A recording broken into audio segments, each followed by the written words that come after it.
Hello, everyone. Welcome to the Narcissism Decoder, a podcast that takes a comprehensive look at the various facets of narcissism from different psychoanalytic perspectives. I'm your host, Dr. Anthony Mazzella. The title of today's episode is A Late to Erase, Decoding the Blueprint of Narcissistic Relationship Dynamics, Part 2. In this episode, I will try to demonstrate how I work with someone who engages in omnipotent narcissistic object relations. I will give some details on the process of change. In other words, what's necessary to help someone move from a narcissistic way of relating to a more loving relationship. This is part 2. If you haven't had the opportunity to listen to part 1, this is a good time to go and check that out. A few important takeaway points from part 1, just to set some groundwork for today. First, the most important and defining characteristic of the narcissist, in my opinion, is the omnipotent structure, the grandiose sense of self. Since this is such an important part of what holds the narcissist together, in this 2-part series, I thought it would be valuable to look at how this plays a role in their relationships. In part 1, I attempted to demonstrate how narcissistic individuals must return over and over to this narcissistic omnipotent object relationship.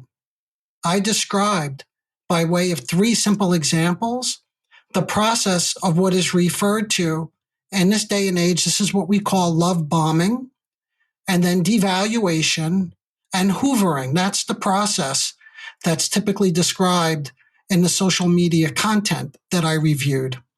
But in psychoanalytic terms, I translated this in the love bombing into the idealized self and other, which is, and you may have heard me say this in prior episodes, that's the blissful, magical union, which is characteristic of the earlier symbolic stage, or what's also referred to as the narcissistic stage of early development. And the reason the narcissist so typically returns to this stage of development is because it was interrupted too abruptly and prematurely. In my social media content review, I heard that the devaluing phase may happen because the narcissist gets bored with the narcissistic supplies that are offered in the relationship. But in part 1, I added to, and hopefully I enriched our understanding by way of 3 examples, all of which demonstrated, I thought, that something happens to create the relationship shift. In other words, the relationship shifts from elate to erase. In other words, overvaluing, glorifying, to erasing, to devaluing, right? In each example, there was a separation that went on, but it was unnoticed. And the term separation was widened to include anything from a different opinion, in the case of a wife who gave some advice to her husband on a home improvement project, to the end of a long weekend trip with her husband, and finally to a patient who needed to see me as being emotionally unavailable. So all of these were examples of separation that went unnoticed, which in my opinion, oftentimes, not always, but oftentimes accounts for the shift from the love bombing, the magical union, to the devaluation. To further understand the omnipotent narcissistic object relation, I was about to introduce another concept borrowed from psychoanalytic thinking of the omnipotently incorporated object. And by the way, just a little bit more review. The concept omnipotent narcissistic object relation, I just want to break it down quickly to make sure that we're all on the same page. Omnipotent is that grandiose sense of self that I mentioned earlier. That's the structure that holds the narcissist together and differentiates them from other personality disorders. Narcissistic, obviously, we know that one. And object relation, we call it object relation because they're not relating to another person as a whole object. In other words, they relate to people as what we call part objects, which are need gratifying objects. Someone that's there to gratify a need. Okay. So when the object is omnipotently incorporated, the self becomes so identified with the incorporated object that almost, not all, but almost all separate identity or any boundary between the self and the other is denied. And this is what's called the love bombing stage. The love bombing stage is designed to erase separation. That's why there are constant text messages, calls, attempts to see, loving gestures, gifts. The person on the recipient of this doesn't have an opportunity to breathe, to think. And that's the point. So that there's this magical union between the two of them. So this is the individual who says, in the example I gave earlier, give me all the answers. I don't know. When you ask them a question, I don't know. In other words, take care of me. Think for me. If someone says, can you plan a date? And the fellow says, I don't know what to do. In other words, take care of this. Now, that's a little bit different than the love bombing, but you could see how the other it's designed for the other to take up certain functions that the narcissist is not willing to do. With any recognition that the other is important to him or her, or separate from them, with their own opinions or perspectives on the household project, like I mentioned a moment ago, the narcissist becomes enraged and they enter into the devaluing state and they turn you into a nothing. That's the erase in the title of this episode. Elate to erase. But the erase comes at a very significant point when there's a separation. This, however, when the erase comes into effect, leaves them feeling abandoned again, that's exactly what they're trying to avoid. They try to avoid the separation. The separation feels like an abandonment, like an abuse. So it's re-traumatizing them. But at least now it's on their terms, right? So finally, what they will do to ward off any recognition of separation, they must reconstitute the narcissistic omnipotent object relation. And this is what's referred to as the hoovering stage. They need to suck you back in, right? But really what they need to do is avoid the abandonment. They need to avoid the separation. And this is sort of a bit of a digression, but I want to make it clear that from what I listen to in the social media content, this all seems like a motivated act, almost as if this is consciously acted out by the narcissist. And I want to say more often than not, sometimes it is, of course. And that's a different type of, remember, there are all different types of narcissism, and that's a different type. But the majority of, at least the narcissists that have been in my life, this is not always so intentional and not always so much at their conscious level of awareness. So when they're sucking you back in, right, to erase any level of separation, there's a demand to be loved. And in my field, this is what we call narcissistic entitlement and greedy incorporation of what the individual feels they've been denied. So they feel like this has been denied and they're entitled to it and they're going to get it. The omnipotent narcissistic object relation, therefore, it does away with any feelings that are caused by frustration or any awareness of envy or of envy. So this is what you typically hear or you see on social media. It's this feeling of we are so great, she's amazing, we're a team, we had the best vacation, Look at all the pictures. It's the most amazing experience ever.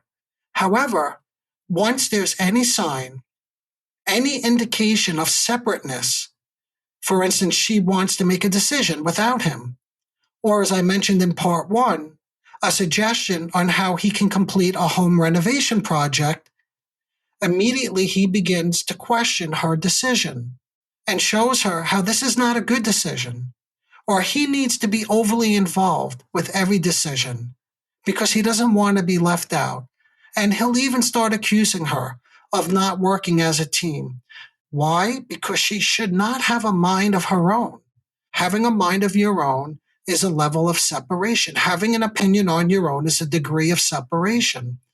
And that becomes painfully intolerable to these individuals.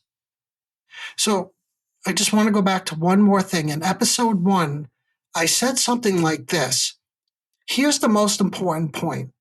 When narcissistic omnipotent self-idealization diminishes, or when the omnipotent self is challenged, the individual becomes aware of his need and dependency on the other, her husband or his wife, in the aforementioned examples.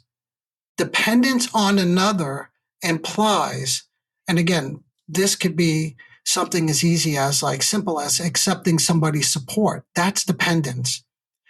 Dependence implies love for and recognition of the value of the other person. And this creates a great deal of pain. Pain because in their mind of the inevitable frustrations and the consequences that come along with the recognition that somebody is valuable and that you depend on them. You know they're going to frustrate you. How do you know that? How do you know that they're going to be frustrated? Is because it's happened before. And if it's happened before, it will happen again. Remember, again, in part 1, but a quick review, I went into the origins of this omnipotent way of relating.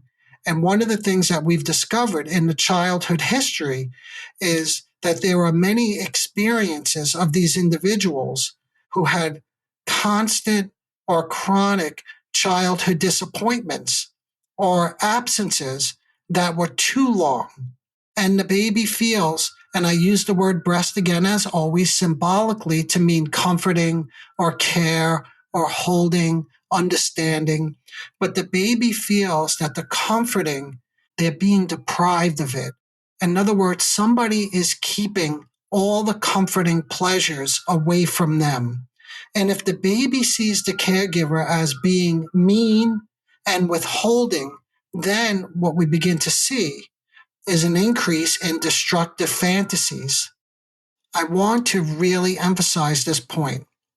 It is not just deprivation that the child experiences, just like it's not a different opinion, but that in their mind, they are under attack. And therefore, a counterattack, that's the devaluing, is necessary. When somebody has something to offer that they don't have, this also stimulates envy because the goodness of the other person is recognized, and they recognize that they have so much to give. But again, the feeling is that it's being withheld from them. Okay, so when you're on social media and you can now begin to understand why relationships need to appear as very ideal. See, because if they're not very ideal, if something even slightly, and it only takes something very small to puncture the idealization, the individual begins to feel as if something is being done to him. So it's not just a deprivation, it's an act of aggression. There's this old saying, which I may have mentioned in the first episode, there's no such thing as an absent caregiver. There is only a bad caregiver. Narcissistic individuals picture themselves in a mutually satisfactory, ideal relationship with the other, where the identity of each is not differentiated, a situation reminiscent of Freud's description of the oceanic feeling or Mahler's symbiotic stage of development. This is the narcissistic stage that I mentioned earlier. This is the first blissful time of life that gets recreated during this, what we call today, the love bombing stage. The other is the all perfect other who will feed and take care of them, never frustrate them, never leave them, love them. And if they do something hurtful or destructive, the feeling and belief is, you should reassure me that it's okay. Everything is fine. Don't worry about it. We have to all pretend, right, that everything is fantastical and idyllic. But if we say anything, if somebody questions this hurtful behavior, that then begins the devaluing stage. So as I'm putting down all this foundation, you may be beginning to think, okay, so what hope is there? How do you actually help somebody like this? What would have to happen for improvement to occur? The omnipotent narcissism of the patient, of the individual, and all the aspects that I'm discussing here have to be laid bare. And now you're saying, wait, you just said, if you mention anything about this, it's going to lead to an intense devaluation. What would have to happen for improvement to occur? In order to protect the anonymity of my practice, I want to present a case as a composite of many experiences that I encounter in my practice. Here's this typical situation. In listening to this fellow, I could hear the depth of his narcissism, his lack of emotional contact with other people, and as a result, the lack of pleasure in his life, which made him envious of everybody else. Again, because they had things that he wants to have, but he knows he doesn't possess. That's the envy. He envied his wife, for instance, who he felt was far more capable than he was at enjoying relationships with people. He constantly projected his problems into her or other people and was unable to experience any hostile feelings as belonging to himself. In other words, he felt constantly under attack. Remember what I mentioned earlier? There's no such thing as an absent caregiver, only a bad caregiver. So he was constantly under attack. He enjoyed talking nonstop, and perhaps you know somebody like this. Perhaps he would take a break and wait to be acknowledged. Am I making myself clear? He might say, but only to get the yes, you are, sort of the pat on the back, and then he would continue forward. Any conflict, anxiety, or depression which emerged was so quickly discharged that it could barely be noticed. And this is what I meant earlier when I said these separations are so subtle that they go unnoticed. And because they go unnoticed, it's not uncommon to think that these individuals just quickly shift and they go from a sort of a pleasant, idealized relationship to a devaluing one. But something typically happens in between. He didn't share anything meaningful with his colleagues, he told me. There seemed to be an omnipotence, hiding hostility and envy, but it was so difficult to demonstrate any of this in the material. He deals with his fear of being rejected by me and others by approaching me, for instance, in a superior way and rendering others and me as incapable. So here's a simple example. He complains about his colleagues at work and how they have inappropriate boundaries. When I explored this with him and I tried to get closer to it, what I began to understand is that his colleagues easily shared personal aspects of their lives with one another. And he couldn't do that. And therefore, he felt left out. And again, envious of what other people can do. As I work with him in this area, he thought about how he does not share anything. He doesn't share anything personal with anyone. And I said to him, what do you imagine would happen? And he said they would change the topic and they would want to talk about something else. You see, and here is the beginning of what I was getting at earlier. This is the separation. This is the rejection. He's not using these words directly, at least not yet. What he's talking about is a fear of being ignored and then left alone. Here we can see that with the emergence of this being ignored, he feels rejected. And as I mentioned earlier, these individuals have an incredibly difficult time tolerating separation because the separation is a punishment. So, to be more practical, what I would say with this fellow, there's a powerful resistance that's derived from his superior, omnipotent attitude. That's the resistance to relating. And this denies him any need. In other words, when he relates in this way, he himself can deny any need of dependency and any anxiety that's related to him feeling dependent on anybody. So the rigid and all personality disorders, that's what, again, distinguishes them from the neurosis, is there's a certain level of rigidity. So the rigid preservation of the omnipotent narcissistic object relation blocks any progress. This type of individual, as you can hear, feels so endangered by any genuine contact with others and with any genuine contact with his psychic reality. In other words, what's going on inside of him. This is a type of fellow who would come in and say to me after complaining that he just wants me to give him the answers and tell him what to do and to give him advice. His prior therapist gave him advice, but in that way you could see, and this is what I began to speak to him or talk to him about, is he wants me to function like a book. He could he could turn to a book, a self-help book, for instance, and get advice. So with that, just to push this simple example a little bit further, I began to talk to him about him seeing me like I'm just a book. And then this becomes the essential part of the treatment process, right? The way he relates to me. This is the omnipotent relating. He felt powerless and dependent and vulnerable. And to show his power over me, he needed to treat me like a nothing. Again, back to the title of this episode, he erases me. Now, I was able to talk to him about this way of relating to me, but I wasn't using the words like that I'm describing here with all of you. We don't talk about omnipotent narcissistic relating. Of course not. We stay very close to the surface in terms of what he's reporting.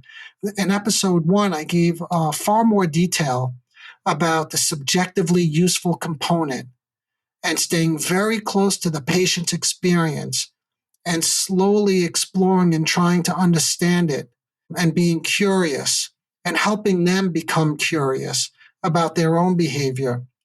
And what eventually happened over time with this fellow is he expressed that this was scary and that he didn't think of himself as such an uncaring person. And he was very disappointed and upset with himself. And you could feel it. The mood shifted. The omnipotence disappears. And this is something, again, that I really want to emphasize because in listening to other podcasts and exploring the social media that's out there, oftentimes I'm left with the impression that the narcissist is just a manipulative, controlling, lying, cheating individual. And it is true that there is a type of narcissism known as the malignant narcissist who does function in this way. But that's not the majority of narcissistic individuals, at least not in my experience. And here we could begin to see another side of this individual who actually does care, but we never would have seen that had we not pulled this to the fore. And if we weren't very sensitive to his sensitivities to separation or vulnerability or dependence on me. So what do we do now? Because the work is not over when something like this is exposed. If it was that easy, I would be out of business, right?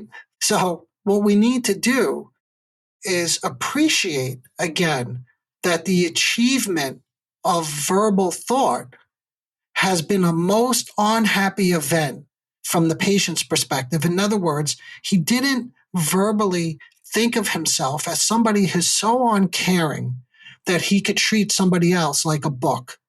He didn't think of himself that way. And now that he is thinking about it this way, he becomes upset. It's not pleasant.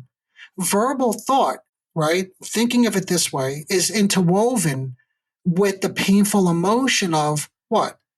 Loss, shame, humiliation, depression, that this individual, this kind of patient, has spent his whole life trying to avoid, right? That's the whole point of the omnipotent narcissistic object relation, is to split off and deny all these painful feelings. So it is at these moments that I would concentrate on not allowing this kind of patient for a single moment to retreat, either from his realization that he's ruthless or from his hatred of me for bringing him to this emotional realization of the fact that, that this is what, like I said before, he spent his whole life trying to evade this awareness. So of course he's going to get angry with me and devalue me. He doesn't want to hear this. And this is what typically happens is I say at these moments that I will continue, that I won't allow him to retreat. But because this is a process, the moments of clarity occur over time more frequently. So in other words, initially, these moments of clarity, when he bumps into these painful realizations, are fleeting. But eventually, as I can continue to bring them to the fore, they stay longer. And it happens more often. And he lasts longer in this state, what I would call a more reflective state. But there's always this back and forth. And that's why treatment, someone asked me this question just recently, or they made it more like a statement that this is going to take time. And I was like, you're damn right. This takes time and patience because these are personality disorders. That means that there's something so deeply entrenched in the personality. It's like a structure, and structural change takes time. It's a process. Things don't happen quickly.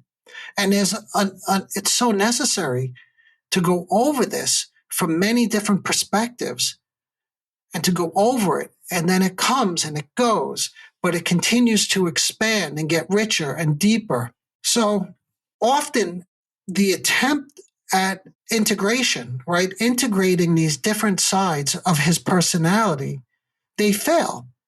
They fail because mechanisms related to the omnipotent narcissistic self suddenly take over control again, right? They take over the control of the more realistic self.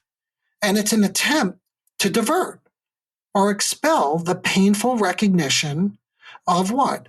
All the things I've been mentioning already, the dependency, the envious feelings, and the idea that someone is attacking them. Remember, I said that too, that this is bad. If they depend on you, they're going to be frustrated and attacked. To bring about improvement, these are the things that have to happen. So what's the prognosis? The prognosis depends on the degree to which the patient is able to acknowledge. Like, in other words, there needs to be a recognition of dependency, inevitable separations and frustrations, and a working through of this loss. And it's a real big loss, by the way, because what's the biggest loss? The loss is of the structure of the omnipotent way of relating. According to this one particular theory, here's the bottom line. If I can just overly simplify everything that we've been talking about in these last two episodes, increasing integration is key. These two sides of the personality that I'm describing. As these individuals that I mentioned throughout both episodes, as they progress, they become more aware of themselves as a whole person, as the object, in other words, they become more aware of all different feelings inside of themselves. So they become more of a whole person. Simultaneously, they begin to relate to the people in their lives as whole objects. Remember, I said earlier, the narcissistic way of relating is to part objects, need gratifying objects. But when things go accordingly and this integration occurs, now they begin to relate to themselves and others as a more complete person. And such experiences of guilt and loss bring pain. But this is a developmental achievement. There's an old saying, which you may have heard of, no pain, no gain, right? That may be more of a gym reference, but I think you see what I mean. Stated differently, they begin to care about someone, which is a quite remarkable achievement for the narcissistic patient, for the narcissistic individual.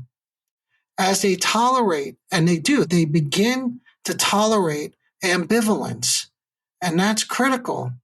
And there is no such thing, they begin to recognize this, that there is no such thing as the perfect analyst, the perfect partner, the one who's constantly attentive and maybe not a little preoccupied from time to time.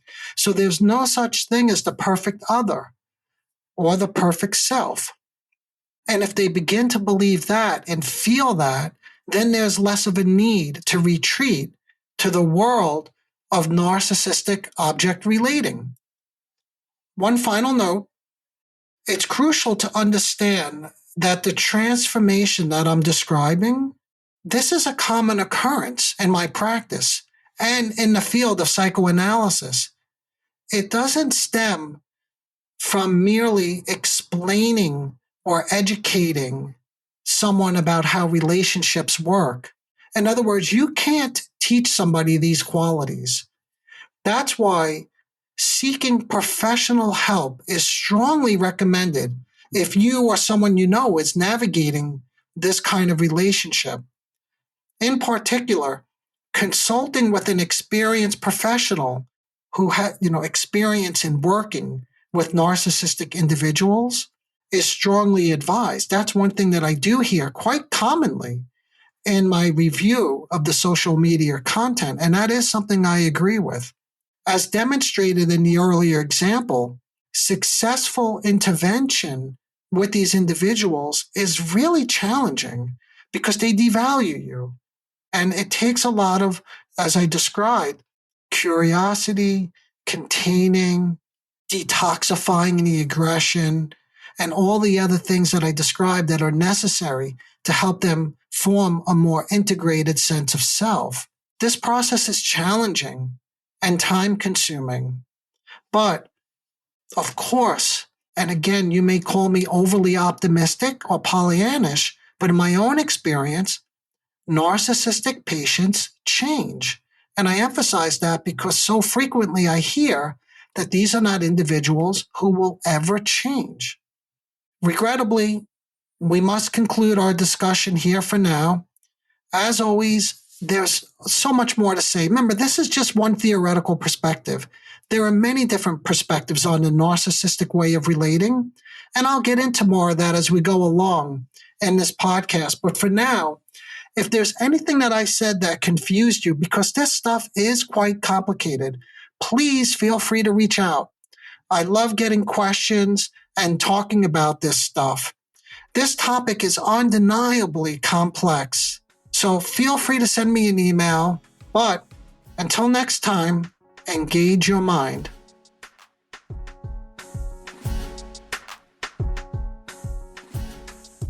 Disclaimer alert. The Narcissism Decoder podcast is provided for general information purposes only. The content presented in this podcast is not intended to diagnose, treat, or cure any psychological condition related to narcissism. The content on this podcast should not be considered a substitute for professional medical advice, diagnosis, or treatment.